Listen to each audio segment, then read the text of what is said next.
अस्सलाम वालेकुम भाई लोग, मेरा नाम है मोहसिन अहमद फारूकी और आप मेरा चैनल देख रहे हैं देसी मार्केट।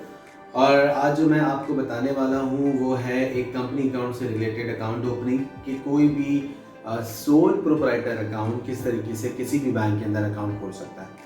सोल प्रोप्राइटर अकाउंट होते कौन से हैं कि सोल प्रोप्राइटर मेरे वो भाई लोग होते हैं जो अब सोलली ओनरशिप के ऊपर अपना एक कारोबार रन करते हैं, मतलब उसके अंदर मज़ीद किसी की ओनरशिप नहीं होती।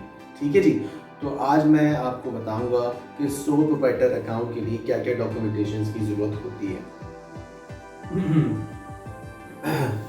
तो सबसे पहले सोल प्रोप्राइटरशिप अकाउंट की जो डॉक्यूमेंटेशंस हैं वो नॉर्मली हर बैंक के अंदर ये 1 2 3 4 5 6 होती है रिक्वायरमेंट्स। ठीक है जी। नंबर 1 सबसे प्राइमरी आइडेंटिफिकेशन डॉक्यूमेंट पाकिस्तान का CNIC या SNIC, कंप्यूटराइज NIC या स्मार्ट NIC की जरूरत होगी सोल प्रोप्राइटर की। नंबर 2 बायोमेट्रिक वेरिफिकेशन होगी और सोल प्रोप्राइटर जो बैंक के अंदर कोई भी ऑथराइज स्टाफ जो है वो आपकी कंडक्ट कर लेगा।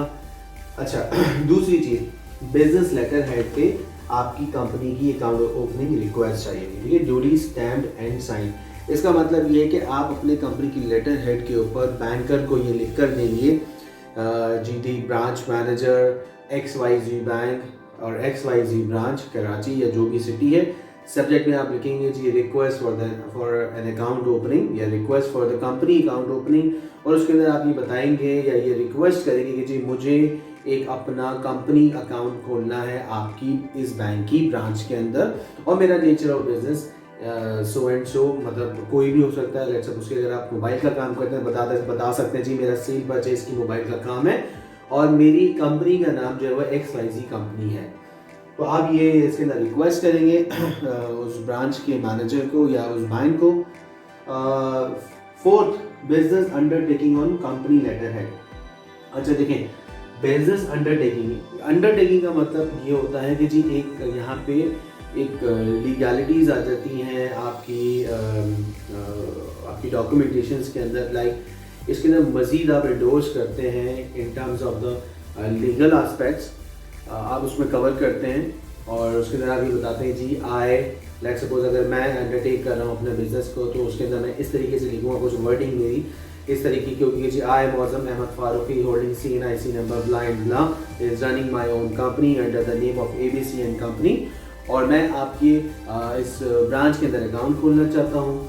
एक अंडरटेकिंग हो जाती है। दूसरी अंडरटेकिंग ये होती है कि जी मेरा nature of business my nature of business is cell purchase of, let's suppose अगर मोबाइल का काम कर रहा था मोबाइल और ऑटोमोबाइल्स का काम कर रहा था गाड़ियाँ जाएगी जी, और cell purchase of cars etcetera etcetera.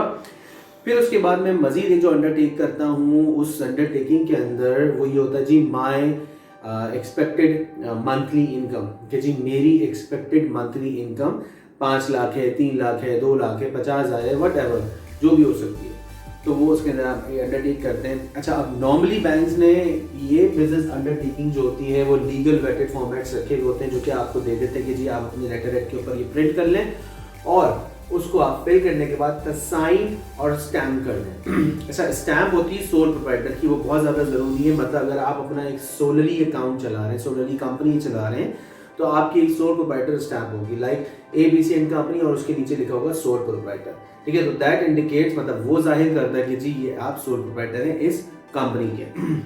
तो नॉर्मली बैंकों के पास ये प्रिस्क्राइब फॉर्मेट्स होते हैं, ये अंडरटेकिंग आप उनसे ले सकते हैं और अपने लेटर हेड के ऊपर प्रिंट करके उसको भर सकते हैं।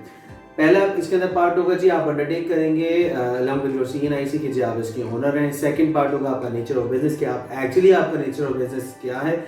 थर्ड आप अंडरटेक उसमें कर रहे होते हैं कि जी आपकी एक्सपेक्टेड मंथली इनकम क्या होगी। अच्छा मजीद बैंक्स ने अपने आप को सिक्योर किया है और उसके अंदर उस अंडरटेकिंग के अंदर आपकी क्रेडिट एंड डेबिट टर्नओवर्स का पार्ट भी बनाया है। लाइक जी आपके कितने क्रेडिट्स होंगे अकाउंट के अंदर, नंबर ऑफ क्रेडिट ट्रांजैक्शंस कितनी हो सकती हैं, डेबिट कितने होंगे उसमें नंबर ऑफ ट्रांजैक्शंस कितनी हो सकती हैं, और it's up to the description of the banks. वो बैंक की डिस्क्रिप्शंस के ऊपर है कि हर बैंक ने अपने आप को मजीद कितना सिक्योर किया होगा। अच्छा कुछ मेरे भाई होते हैं बोलते हैं भाई मैं क्यों बताऊँ अपनी एक्सपेक्टेड मंथली इनकम, मैं क्यों बताऊँगा जी क्रेडिट टर्नओवर। कुछ लोग ये बोलते हैं, कुछ लोग बोलते हैं यार मुझे क्या पता है मेरी क्रेडिट टर्नओवर्स कितने होंगे, मुझे क्या पता डेबिट टर्नओवर्स कितने होंगे। नहीं भाई मुझे अकाउंट नहीं खुलवाना। तो मेरे भाई इसमें कोई प्रॉब्लम की बात नहीं है। ये एंटीसिपेटेड होते हैं, एस्टिमेटेड होते हैं, ये आपका एक अंदाज़ा होता है जो कि आप बैंकर को बताते हैं और बैंकर उस अंदाजे के मुताबिक आपके उस अकाउंट की रिलेशनशिप की ड्यू डिलिजेंस करता है। उसमें आपको एक रिस्क रेटिंग बताई जाती है कि जी हाई रिस्क है, मीडियम रिस्क है, लो रिस्क है। अच्छा, फिफ्थ इज कंपनी आईडी, ये बहुत ज़्यादा ज़रूरी है। इसके अंदर नेशनल टैक्स नंबर, मतलब आपका जो बिजनेस है वो रजिस्टर्ड है भी या नहीं है, एनटीएन के साथ क्या आप टैक्स भरते हैं या नहीं भरते हैं, तो ये एनटीएन होता है। ठीक है, ऑनलाइन एनटीएन इंक्वायरी रिपोर्ट चाहिए होती है जनरली। ये fbi.gov.ek के ऊपर अगर आप ऑनलाइन एनटीएन इंक्वायरी करते हैं, अपना एनआईसी नंबर डालेंगे तो आपकी एनआईसी पे जितने भी बिजनेसेस आपके रजिस्टर्ड हैं उसका नाम और उसके एड्रेसेस और उसकी एक्टिविटीज आ जाती है, उसका प्रिंट चाहिए होता है। And last, business address verification. इसका मतलब ये कि जहाँ पे आप कंपनी चला रहे हैं, जिस लोकेशन से, जिस प्रेमिसेस से आपकी कंपनी रन हो रही है, उसकी वेरिफिकेशन। बैंक से कोई भी बंदा है, नुमाइंदा जाके उस चीज़ को वेरीफाई कर सकता है और वो उसको डॉक्यूमेंट करता है। तो नॉर्मली ये 6 डॉक्यूमेंट्स की रिक्वायरमेंट होती है। CNIC, biometric, company account request और बिजनेस लेटर है, you will send stamp and sign. Business undertaking on company's letter है, you will stamp and sign. Company का एनटीएन और बिजनेस की एड्रेस वेरिफिकेशन। तो भाई लोग, ये आज मेरी एक वीडियो थी जो कि मैं अपलोड करने जा रहा हूँ, जो कि कंपनी से रिलेटेड थी, सोल प्रोप्राइटर कंपनी से रिलेटेड थी। और अब मैं अपनी नेक्स्ट वीडियो में इंशाल्लाह आपको बताऊंगा ये प्राइवेट और पब्लिक लिमिटेड अकाउंट हम किस तरीके से खोल सकते हैं। अपना बहुत सारा ख्याल रखिएगा, पसंद आई हो तो लाइक शेयर सब्सक्राइब जरूर कीजिएगा और मुझे अपनी दुआ में याद रखिएगा। अल्लाह हाफ़िज़।